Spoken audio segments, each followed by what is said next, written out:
Okay, great. So I think we've got ourselves arranged. Let's hear briefly. Where are we from? I think this is the moment.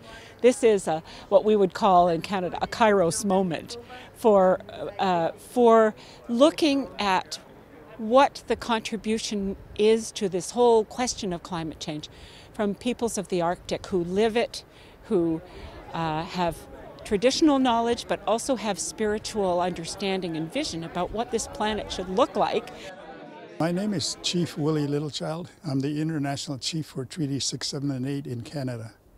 Well, I was invited to come and speak to this preparatory meeting on climate change for Paris based on my work with the UN Expert Mechanism on the Rights of Indigenous Peoples and also as a commissioner for the Truth and Reconciliation Commission in Canada.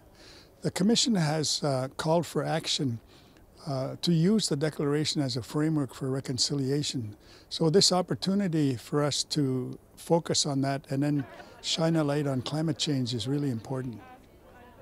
Climate change has made it so that we get earlier spring and later freeze up in the fall. And the animals are changing and the vegetation is changing and so on. Some people say, is climate a question for the church?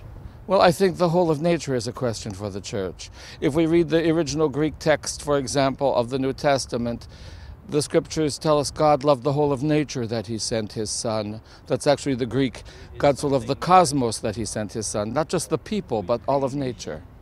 Yes, it is. I think that if you look at the declaration, specific articles on the environment and climate change, it really focuses Indigenous people's spiritual relationship with the land and resources, including water, for example. So the spiritual connection that's related in the declaration really opens the way for church leaders or spiritual leaders to advocate collectively for climate change and protection of Mother Earth. I hope that this will be a stepping stone to the future networking. And I also hope there will be an outcome that will be some kind of statement that we can bring to the Paris meeting on climate change. Also the voices of the Arctic must be heard.